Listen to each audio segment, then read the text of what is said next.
अजित पवार गट राष्ट्रवादी पक्षाचा कार्यकर्ता तथा पदाधिकाऱ्यांची आढावा बैठक मतदारसंघात ठिकठिकाणी सुरू असून विधानसभेच्या पार्श्वभूमीवर आमदार राजूभैया नवघरे यांनी केलेल्या विकासाचा पाढा वाचू लागले आहेत.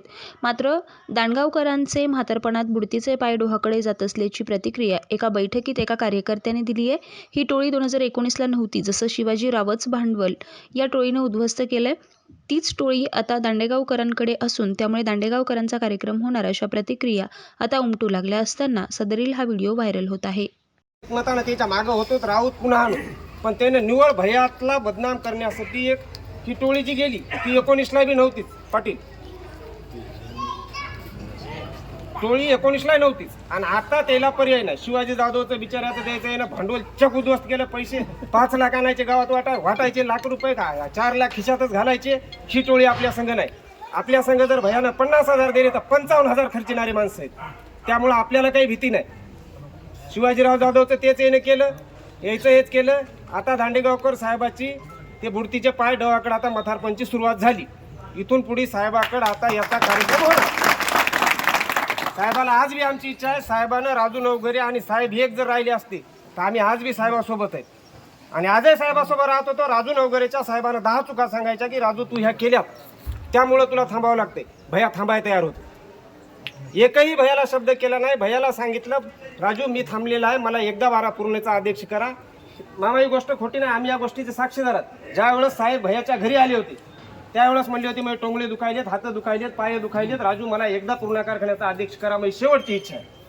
याच्यानंतर मी निवडणुकीत उभा राहणार नाही.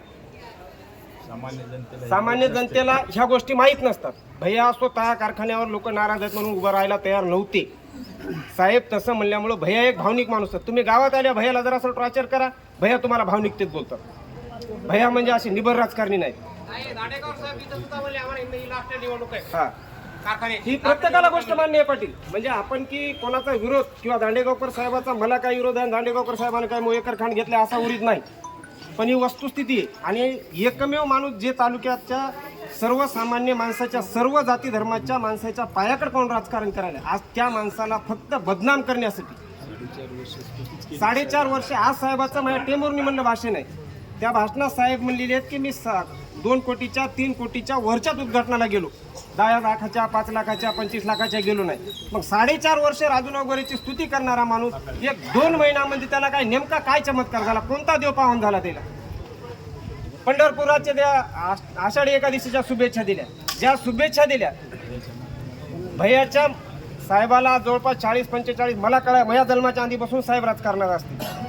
साहेबाची एकमेव साहेबानं जुनी एखादी फोटो दाखवा पांडुरंगाचं दर्शन घेतलेली, ती एकच फोटो आहे साहेबाची जोडीची आणि ती सुद्धा भैयाच्या माध्यमातून त्याला पंढरपूरच्या पांडुरंगाचं दर्शन घडले. आतापर्यंत त्यांनी कधी देवाचं दर्शन सुद्धा घेतलं नव्हतं. मग तुम्हाला राजू नवघरेची एवढी धसकी का भरली की राजू नवघरे मुळे हे होऊ शकते? त्याचं कारण आहे पाटील, राजू नवघरे हे श्रीमंताकडे पाहून राजकारणच करीत नाही. आज हे आम्ही असे कार्यकर्ते आहोत. आमच्यात 5 वर्षाखाली इथं आम्ही बोललो होतो, काही फरक नव्हता आणि आज बी काही फरक नाही. कारण आम्हाला गुत्तेदारी पाहिजे नाही, काही पाहिजे नाही, कारखाना घ्यायचा नाही, काहीच नाही. तुमचं 2-3 एकर आहे तितकंच करून खाच. फक्त गोरगरिबाचे कामं होतात. माझ्या गावातले जवळपास 160 डोळ्याचे ऑपरेशन झालेत. वैयक्तिक गोरगरिबाला ज्याला समजा काही नाही अशाला भैयानं 50-50, 25-25 हजार मदत करून लग्नाचे कामं केलेत. आमच्या गावातले सामूहिक सोहळ्यात 2-3 लग्न झालेत. अपंगांचे पाय नव्हते. आता बरेच जणांना माहीत असेल आमच्या ते रेल्वेमध्ये पाय चुकले होते, तो माणूस 5 वर्ष घरात पडून येतो. त्या माणसाला पाय देऊन भैया असं समजा वसमत ते माणूस त्या सायकलवर जाऊन फिरून येतो. हे सुख पाहण्यासाठी आपण राजू नवघरेचं काम करतो. आपण बोलावलं म्हणजे काय आम्ही काय राजू नवघरेचं काही घेणार नाही, घेतलं नाही, काहीच नाही आणि आम्हाला काय त्याच्याशी संबंध बी नाही. फक्त हे कामं गोरगरिबाची होतात.